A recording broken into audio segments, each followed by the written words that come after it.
The Plain of Jars, Laos. In the remote, rugged highlands of north-central Laos, scattered across hundreds of square kilometers of bomb-cratered landscape, lies one of archaeology's most profound and haunting enigmas: the Plain of Jars. This is not a metaphor. It is a literal description of thousands of colossal, prehistoric stone jars, some towering over 3 meters high and weighing more than a dozen tons.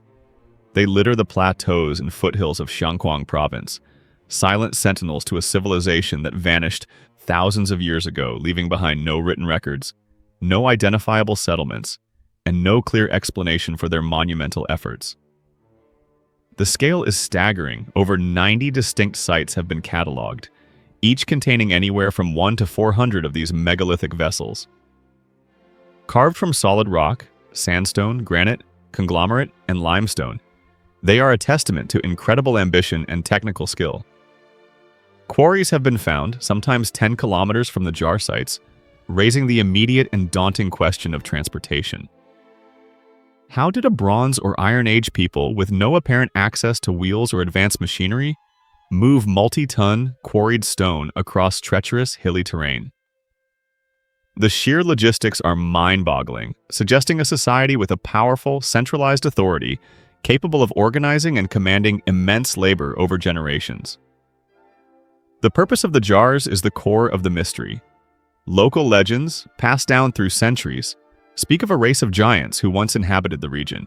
Their king, Kun Chung, after a great victory, supposedly commissioned the creation of the jars to brew and store vast quantities of lao lao, a potent rice wine, for a celebratory feast. While a romantic notion, it fails to account for the archaeological evidence.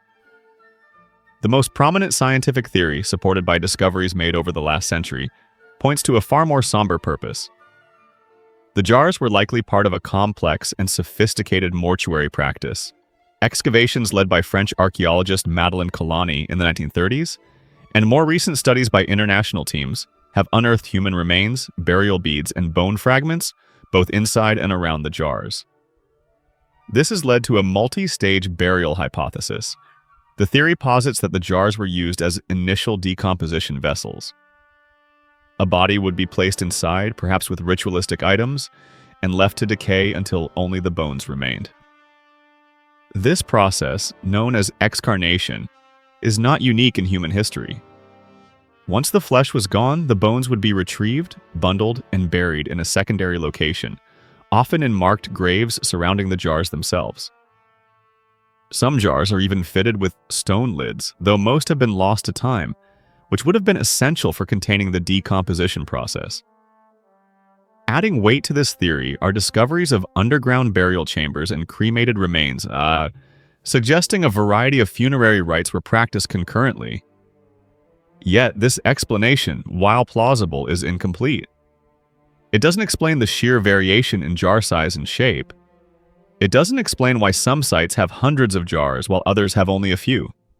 And it doesn't explain the mysterious disc-shaped stones found at some sites, many carved with concentric circles or stylized human figures, which don't appear to be simple lids. Are these grave markers? Ritualistic altars? Astronomical calendars? The code remains unbroken. The story is further complicated by the tragic modern history of the region. During the Vietnam War, Laos became the most heavily bombed country per capita in human history. The Plain of Jars was a strategic area and was carpet-bombed relentlessly. Unexploded ordnance still contaminates the landscape, making comprehensive archaeological surveys incredibly dangerous and slow. We are left to wonder what secrets were destroyed, what clues were obliterated before they could ever be studied, buried alongside the ancient dead by a war they could never have imagined. The Plain of Jars is not just an archaeological mystery. It is a landscape of layered tragedy, a place where the riddles of a lost civilization are interwoven with the scars of a modern conflict. The Hoia Baciu Forest, Romania. West of the city of Cluj-Napoca in Transylvania, Romania, lies a forest that has earned a reputation as one of the most paranormally active and unsettling places on Earth. This is the Hoia Baciu Forest, often called the Bermuda Triangle of Transylvania. For over half a century, it has been a hotspot for unexplained phenomena, attracting ghost hunters, ufologists, and scientists alike, all seeking to understand the strange energy that seems to permeate its twisted, unnaturally shaped trees. The forest is a place where the line between folklore, psychology, and tangible physical anomaly becomes profoundly blurred. The forest's notoriety began in the 1960s. In 1968, biologist Alexandru Sift, who had been studying the forest's strange phenomena for years, captured a series of photographs of a saucer-shaped object flying over the canopy. That same year, a military technician named Emil Barnia, ignoring government warnings against acknowledging such things, photographed a similar disc-like object. These images, authenticated at the time and still debated today, catapulted Hoia Baciu into the international spotlight. But UFOs are only one facet of its mystery. The forest itself is visually disturbing. Many of the trees grow in bizarre, twisted patterns, spiraling trunks, bent at sharp 90-degree angles, or growing in interwoven corkscrew formations. This phenomenon is not uniform. It is concentrated in certain areas, while adjacent trees grow perfectly straight. Soil analysis has failed to identify any chemical or radioactive cause for these deformities. At the heart of the forest is a perfect circular clearing in the trees, a patch of ground where, inexplicably, nothing will grow. Soil samples from this clearing have been tested repeatedly, and they show no abnormalities that would prevent plant life. Yet, for as long as anyone can remember, it has remained a barren, eerie circle. Local legends claim it is the home of whatever entity haunts the woods, and that it is a gateway to another dimension. Visitors to Hoia Baciu report a bewildering array of experiences. Many feel an intense, inexplicable sense of anxiety or dread upon entering. They report sudden nausea, debilitating headaches, and the feeling of being watched by unseen eyes. More disturbingly, people have emerged from the forest with unexplained rashes, scratches, and burns, appearing on their skin despite having no memory of injury. Another common phenomenon is the experience of lost time. Individuals or groups will enter the forest for what they believe is an hour, only to emerge and find that many hours, or in some legendary cases, days, have passed. The paranormal activity is even more direct. Disembodied voices are frequently heard, sometimes captured on audio recordings. Apparitions, shadowy figures, green eyes floating in the dark, and spectral mists are regularly sighted. Electronic equipment is known to malfunction without cause. Batteries drain instantly, and GPS systems fail. It is this potent combination of physical anomalies, physiological effects, and paranormal encounters that makes Hoia Baciu so compelling. Skeptics offer rational explanations. The twisted trees could be the result of a unique microclimate, disease, or unusual snow patterns from when they were saplings. The physiological effects could be attributed to infrasound, low-frequency sound below the range of human hearing that can cause feelings of anxiety, nausea, and dread. The forest's topography could naturally produce such sounds. The paranormal sightings could be products of suggestion and mass hysteria. People go into a haunted forest expecting to see ghosts, and their brains obligingly create them. The UFOs could be misidentified conventional aircraft, weather balloons, or simply hoaxes. Yet no single explanation has managed to account for the sheer breadth and consistency of the phenomena reported over decades by thousands of independent witnesses. The forest remains a living laboratory of the unexplained, a place that challenges our understanding of the natural world and the very limits of human perception. The Yonaguni Monument, Japan. In 1986, a local diver named Kihachiro Aratake was exploring the waters off the coast of Yonaguni, the southernmost of the Ryukyu Islands of Japan. He was scouting for new hammerhead shark watching spots when he stumbled upon something that would ignite one of the fiercest debates in modern archaeology. Submerged 25 meters below the ocean's surface was a colossal, monolithic rock structure, a series of immense terraced platforms, sharp right angles, and towering stepped pyramids that looked for all the world like a sunken city. This is the Yonaguni Monument, and its discovery poses a fundamental question. Is this a breathtakingly complex natural geological formation? Or is it the definitive proof of a lost, sophisticated civilization from the depths of prehistory? The structure is immense, measuring approximately 100 meters long by 60 meters wide, and rising 25 meters from the seabed. Its features are strikingly geometric. There is a formation known as the Turtle, a large, low platform with a distinct shape. There are what appear to be carved staircases, looping terraces, and two enormous parallel megaliths that look like pillars. The most impressive feature is a massive rectangular platform, often called the main terrace or the pyramid, which rises in a series of 1-meter-high steps to a flat top. The precision of its right angles and the symmetry of its design seem to defy a natural origin.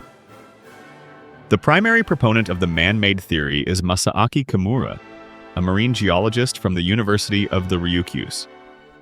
After decades of dives and detailed mapping, Kimura is convinced that Yonaguni is an artificial structure, a remnant of a lost Pacific civilization, a Japanese Atlantis, perhaps the legendary civilization of Mu.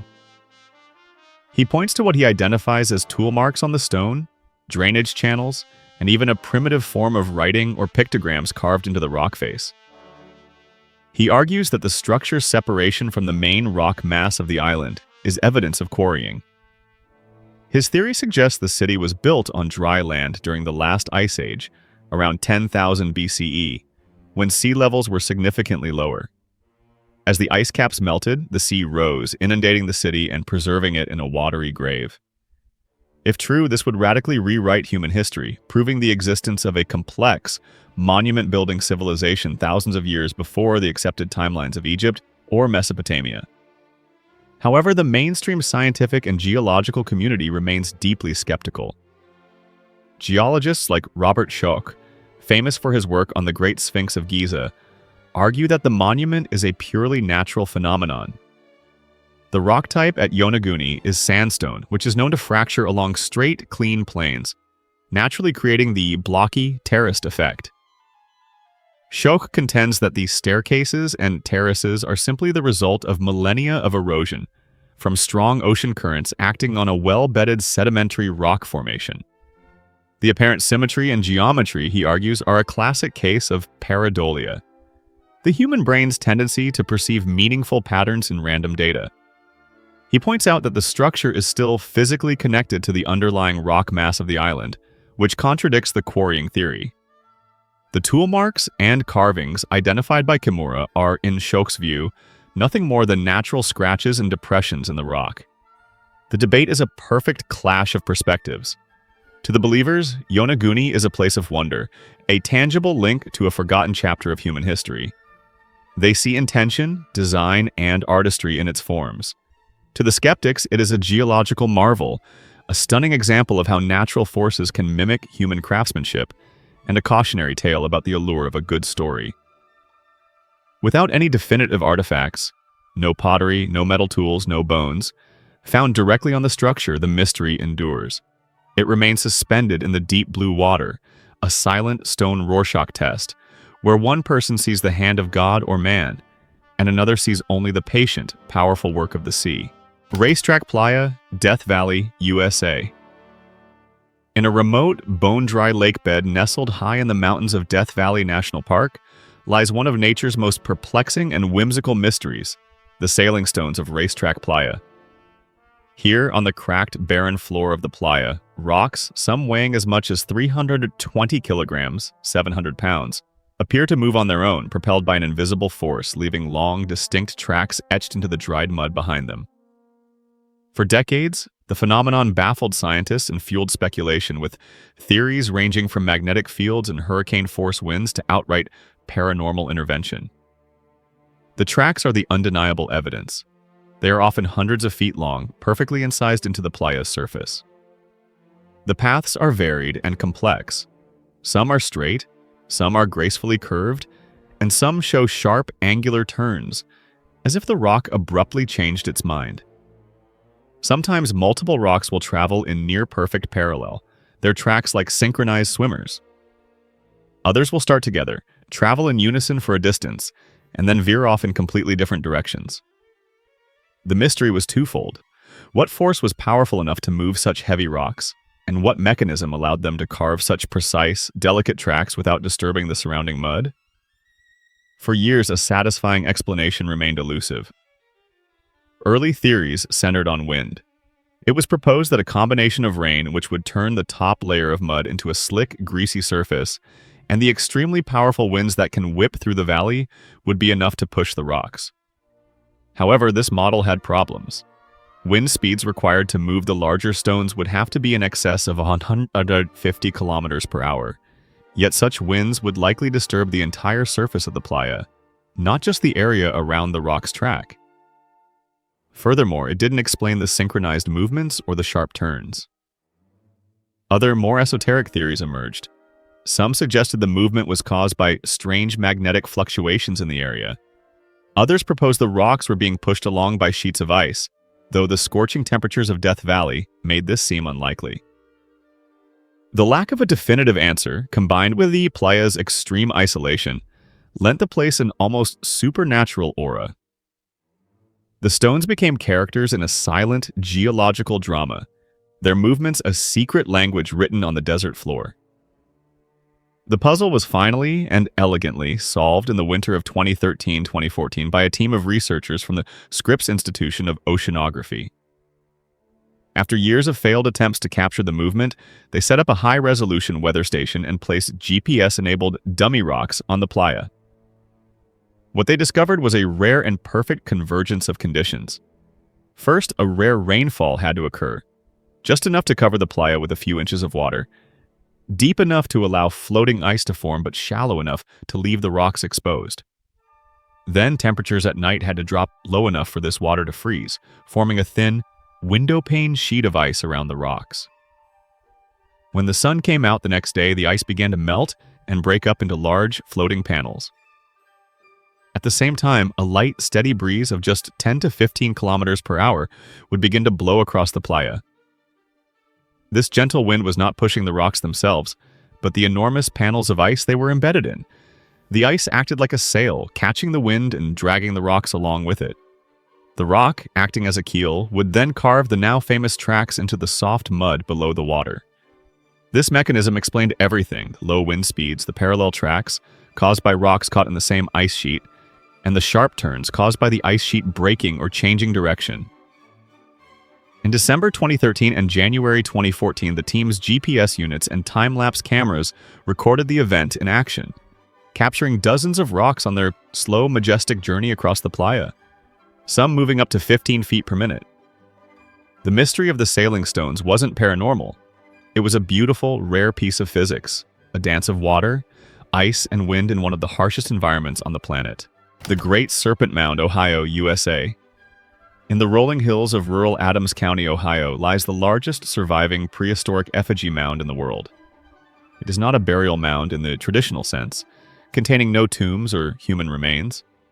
Instead, it is a work of landscape art, a masterpiece of ancient engineering that depicts a massive, undulating serpent nearly a quarter of a mile long, slithering across a high plateau overlooking a river.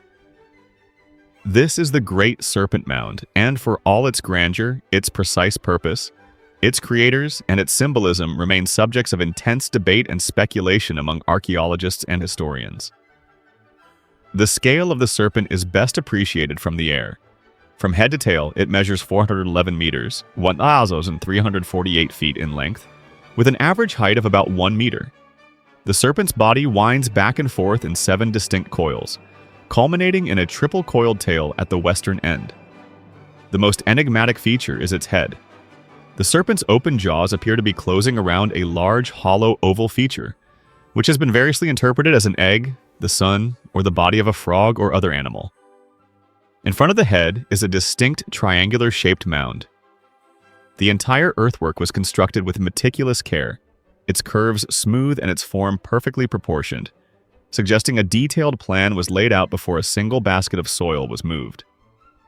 Determining who built the mound and when has been a challenge. For many years it was attributed to the Adena culture, which flourished in the region from roughly 800 BCE to 100 CE. However, more recent radiocarbon dating of charcoal found within the mound has yielded conflicting results. Some samples date to the Adena period, around 300 BC, while others date to the Fort Ancient culture, around 1100 CE, a gap of over 1,000 years. This has led to the theory that the mound was either built by the Fort Ancient people or perhaps it was built by the Adena and later refurbished or modified by the fort ancient culture. Without definitive artifacts, the identity of the original architects remains uncertain. Even more mysterious is the mound's purpose. The most compelling theories link it to astronomy. The head of the serpent aligns with the summer solstice sunset, while the tail points to the winter solstice sunrise. Other alignments seem to correspond to the equinoxes. This suggests the mound may have functioned as a vast celestial calendar, used to mark the changing of the seasons, which would have been crucial for an agricultural society. Another astronomical theory connects the serpent's curves to the constellations. Some researchers have proposed that the 7 coils mirror the shape of the constellation Draco, with the pole star situated near the serpent's head. In this interpretation, the mound is a terrestrial map of the heavens. The symbolism of the serpent itself is also a source of rich speculation. In many ancient cultures, serpents were powerful symbols, often associated with life, death, and rebirth due to their ability to shed their skin. A serpent eating an egg could represent the cycle of creation, the struggle between life and death, or the swallowing of the sun during an eclipse. Indeed, some researchers have noted that the head of the serpent aligns with the setting sun on the summer solstice, suggesting a cosmological drama being played out on the landscape.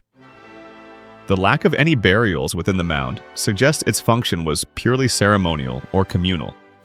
It may have been a place of pilgrimage, a site for rituals tied to the changing seasons, or a totem representing the spiritual beliefs of an entire people. It was a sacred place meant to be seen by the gods in the sky as much as by the people on the ground. The Great Serpent Mound endures as a profound and beautiful mystery, a silent, earthen testament to the sophisticated cosmological understanding of a people who left us no words. Only this magnificent, serpentine question mark written upon the land. The door to hell, Turkmenistan. In the heart of the vast Karakum Desert in Turkmenistan, there is a hole in the earth that has been on fire for over 50 years. It is a fiery, roaring crater, 70 meters, 230 feet wide, and 30 meters, 100 feet deep, where thousands of flames dance and lick at the desert air, creating a spectacle of terrifying and mesmerizing beauty. Known officially as the Darvaza gas crater, it has been aptly nicknamed the Door to Hell.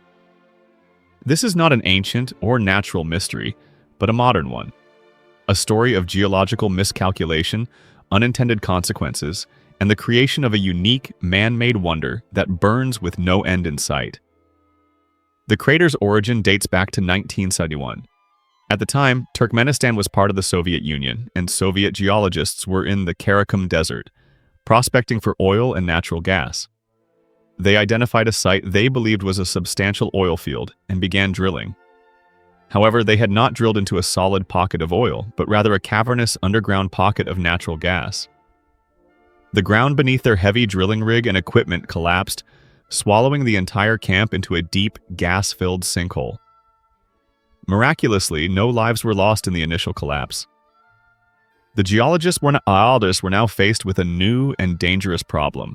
A massive crater was leaking huge quantities of methane gas into the atmosphere. Methane is not only flammable but also a potent greenhouse gas and can be toxic in high concentrations, posing a threat to any local wildlife and nearby villages. Fearing the spread of poisonous gas, the scientists made a fateful decision. They decided to light the crater on fire. Their reasoning was that the gas would burn off in a few weeks, and the problem would be solved. It was a spectacular miscalculation. They had no idea of the sheer scale of the natural gas reserves they had tapped into. The fire they started in 1971 has been burning continuously ever since. For decades, the Door to Hell was a little-known oddity, a secret of the Soviet Union hidden in the vastness of the desert. After the fall of the USSR and the independence of Turkmenistan, the story of the crater began to spread, and it slowly transformed from an industrial accident into a bizarre tourist attraction. The site is truly otherworldly, especially at night. The glow from the crater can be seen from miles away, a fierce orange beacon in the pitch-black desert. Up close, the roar of the flames and the intense heat create a primal, hellish experience.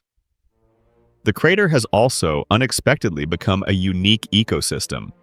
intrepid explorers and scientists have ventured into the inferno, protected by heat-resistant suits.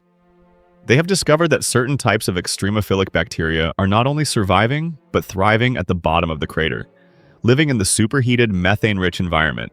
This has raised fascinating questions about the limits of life and the possibility of life existing in similar harsh conditions on other planets. The future of the door to hell is uncertain. The Turkmen government has, on several occasions, announced plans to extinguish the fire and seal the crater, both to stop the continuous waste of valuable natural gas resources and to prevent further environmental damage. However, the technical challenge of putting out such a massive underground fire is immense and costly. For now, the fire burns on.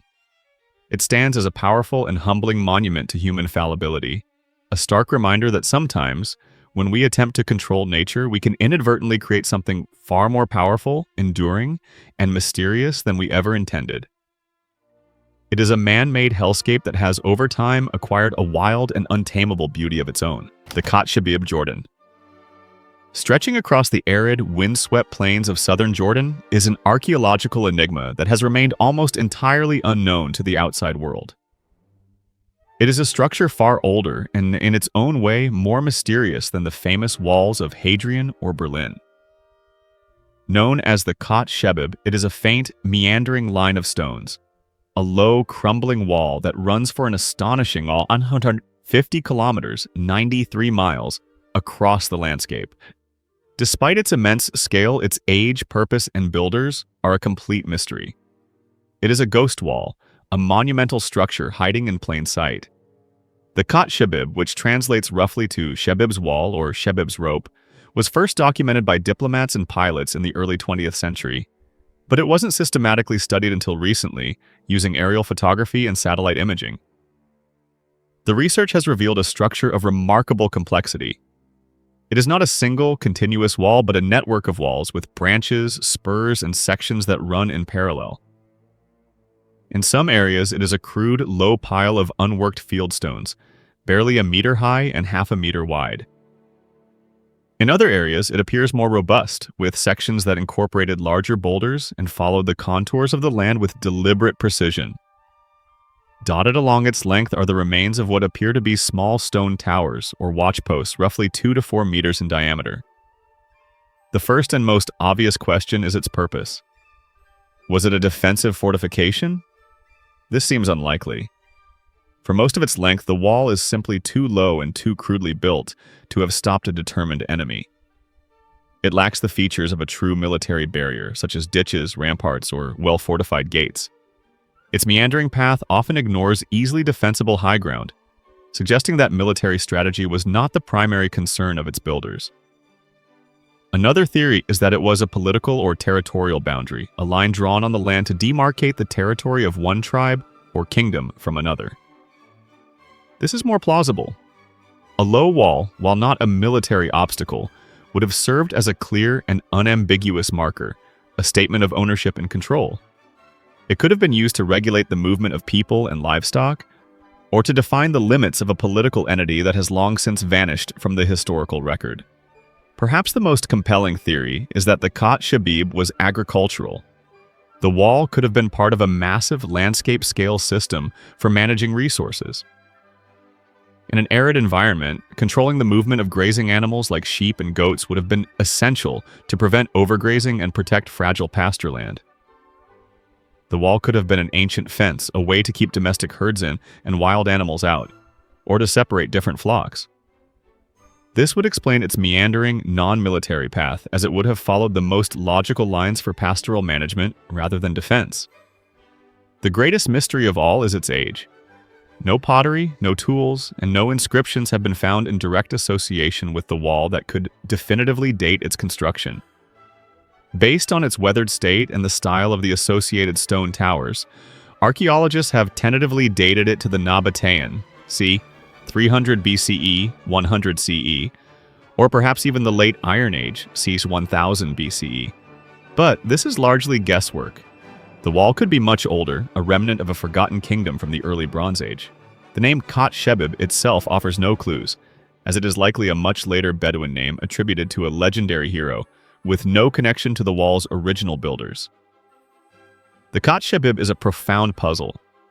It is a monumental undertaking requiring the organization of a vast workforce over a huge area, yet it was built by a people who left no other trace of their existence. It is a silent, sprawling structure that asks a simple question to the empty desert. Why? The Catacombs of Paris, France. Beneath the romantic, bustling streets of Paris lies another, darker city. A silent, subterranean world of tunnels and caverns that holds the skeletal remains of more than 6 million people. This is the Paris Catacombs, one of the world's largest ossuaries. While a small, sanitized section is a famous tourist attraction, it represents only a tiny fraction of a sprawling 200-mile-long network of ancient limestone quarries that snakes unpredictably beneath the city. The true mystery of the catacombs lies not in the bones we can see, but in the vast, unmapped, and forbidden labyrinth that remains, a place of secrets, modern subcultures, and profound psychological weight. The origin of the catacombs was a matter of public health and necessity. By the late 18th century, Paris's city cemeteries, particularly the central Les Innocents, were overflowing. They were a source of disease, contaminating the water supply and posing a serious threat to the population. In 1786, a decision was made to condemn the city's cemeteries and transfer their contents to the abandoned Tom Issoire limestone quarries, which had existed since Roman times. For decades, a grim procession took place night after night as wagons loaded with bones, skulls, and decaying flesh made their way from the city's graveyards to their new, subterranean home. Priests chanted and prayed as millions of Parisians, from nobles to peasants, were unceremoniously mixed together in the dark. Initially, the bones were simply dumped in heaps. It was not until the early 19th century that the director of the quarry inspections, Louis-Étienne Héricard de Thury, undertook the project of transforming the chaotic bone piles into the macabre, artistic displays we see today. Skulls and femurs were arranged into decorative walls, patterns, and crosses, interspersed with poetic and philosophical inscriptions about life, death, and mortality. The famous sign at the entrance, "Arrête, c'est ici l'empire de la mort," "Stop, this is the empire of death," sets a tone of solemn, romantic horror. The true modern mystery, however, begins where the public tour ends. The vast majority of the quarry network is officially illegal to enter, a dangerous and unstable maze of unmarked tunnels, sudden collapses, and deep, water-filled pits. This has not stopped a dedicated and secretive subculture of urban explorers known as cataphiles. For generations, these explorers have found secret entrances through manholes, sewer grates, and forgotten cellars to access the forbidden city below. They are not mere thrill-seekers. Many are amateur historians, cartographers, and artists who have taken it upon themselves to explore, map, and even inhabit this hidden world. Deep within the network, cataphiles have created their own secret society. They have established hidden cinemas, complete with electricity and seating. They have built bars, art galleries, and libraries. They hold secret parties, concerts, and clandestine meetings. They navigate using their own hand-drawn maps, which are far more detailed than any official city records, and they follow a strict code of ethics. Leave no trace, respect the dead, and never reveal the location of entrances to outsiders. In 2004, Parisian police, conducting a training exercise, stumbled upon one of these secret cinemas, fully equipped up and operational, only to find it completely vanished a few days later, with only a note left behind that read, "Do not try to find us." The catacombs represent a profound psychological space. It is a physical manifestation of the city's subconscious, a repository of its repressed history and its dead. To enter the forbidden network is to step outside of time and law, into a world governed by its own rules. The mystery is ongoing. What other secret communities exist in the darkness? What historical or archaeological treasures lie undiscovered in the unmapped tunnels? The catacombs are more than just an ossuary. They are a living, breathing underworld, a testament to the human need to explore the dark, to create community in the most unlikely of places, and to live secretly and defiantly within the empire of the dead. The Devil's Sea, Japan. In the vast expanse of the Pacific Ocean, south of Tokyo, lies a stretch of water that has earned a reputation as sinister and deadly as its Atlantic counterpart, the Bermuda Triangle. Known to Japanese fishermen as the Ma no Umi, or the Devil's Sea, and to the wider world as the Dragon's Triangle, this area has been the subject of chilling tales of ghost ships, vanished planes, and inexplicable magnetic anomalies for centuries. It is a place where modern naval technology and ancient maritime folklore collide, creating a persistent and unsettling mystery. The Dragon's Triangle is loosely defined, an area centered around Miyake Island, about 100 kilometers south of Tokyo, and stretching between the coast of Japan and the Bonin Islands. Like the Bermuda Triangle, it is one of 12 vile vortices proposed by the writer and paranormal enthusiast Ivan T. Sanderson, who believed these specific locations around the globe were centers of strange electromagnetic disturbances responsible for unexplained disappearances. The lore surrounding the Devil's Sea is rich and terrifying. For centuries, Japanese sailors have told stories of phantom ships sailing through the fosse, of being drawn off course by an unseen force, and of fellow vessels vanishing without a trace, leaving behind no wreckage, no oil slicks, and no survivors. The name Dragon's Triangle comes from ancient Chinese legends of enormous dragons just living in palaces beneath the waves, rising to the surface to snatch ships and drag them to their doom. The mystery gained international attention in the post-World War II era.